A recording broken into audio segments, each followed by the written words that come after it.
So it's time to try out your lungs airflow rate during your normal inspiration. So I already told that the tidal volume of normal breathing is usually about 500 milliliter or 0.5 liter.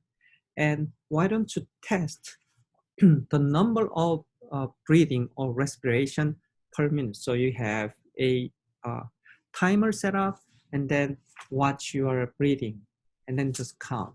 1, 2, 3. So go ahead and measure your own number of breathing as 1 cycle per minute. So in general, your normal respiration rate is usually 12 to 20 times per minute. If you are out of this range, you may pay attention too. So in my case, I measured it already. It's about 16 inspirations per minute.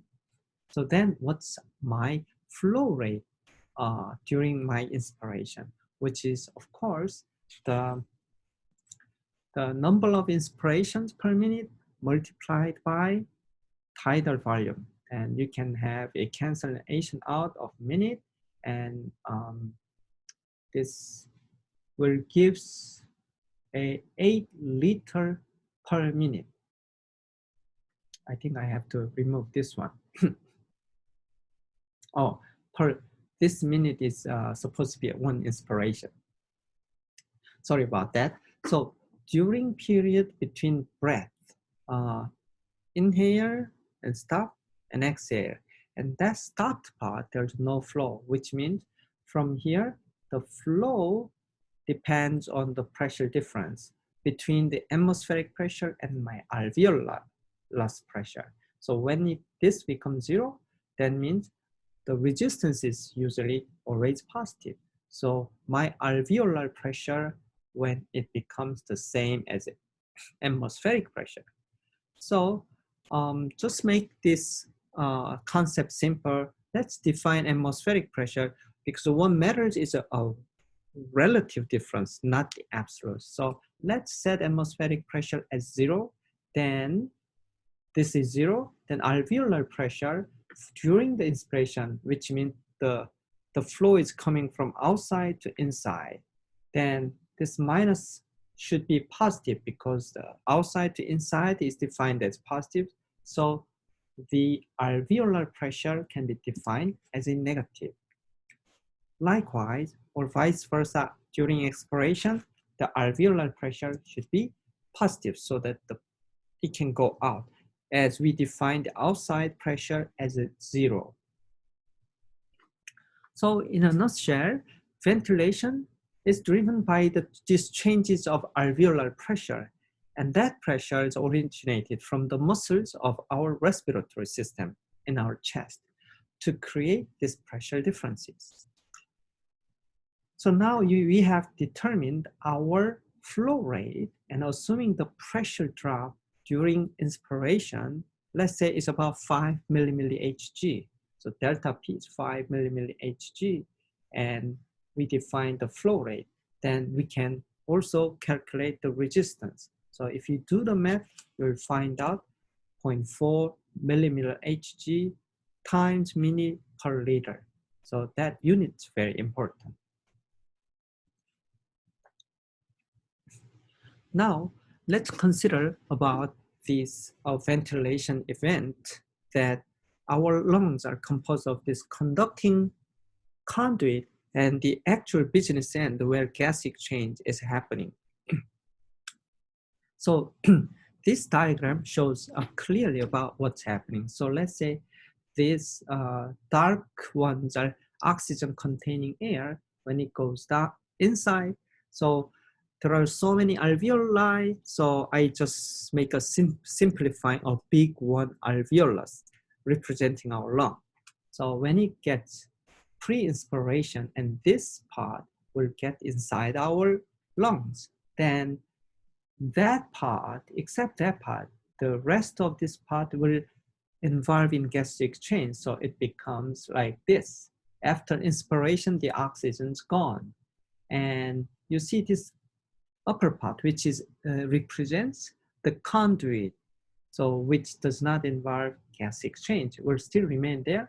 And when you have expiration, then this will 3 units will go out, and we realize this one part will never be involved in gas exchange.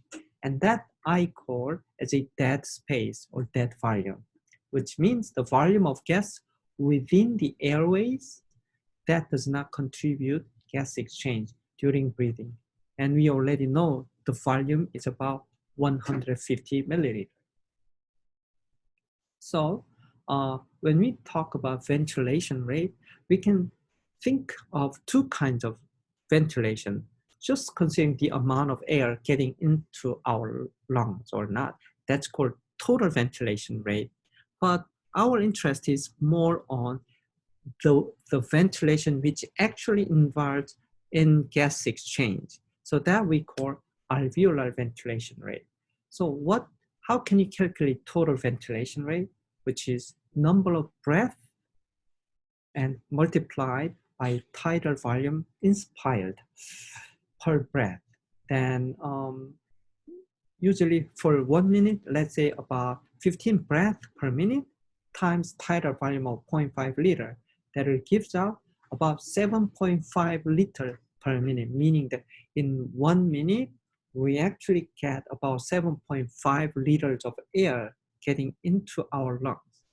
But what matters is that air which gets involved in real gas exchange.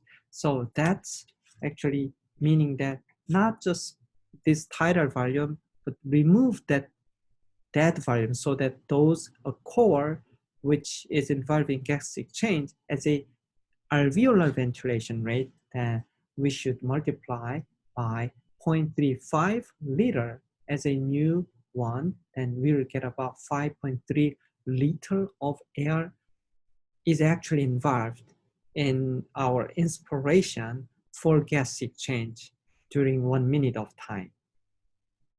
So does it make sense? Okay.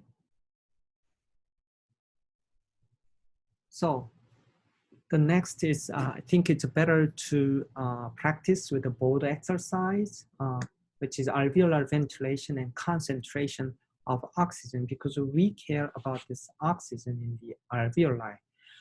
To analyze this, we really need an engineering approach and system definition and system boundary, which we discussed previously as a mass balance, which is the accumulation inside this alveolar space over time. But over time, in fact, we are in steady state. So the accumulation is 0, is related to influx minus outflux, plus the net creation of oxygen inside this alveolar sac, which we know that there's no creation nor disappearance of oxygen inside the alveolus. So these terms will be 0. So we only care about the influx and outflux. So that we care volumetric flow rate of oxygen is in fact alveolar ventilation rate times fraction of oxygen volume. So we'll discuss about this. Thank you for your attention.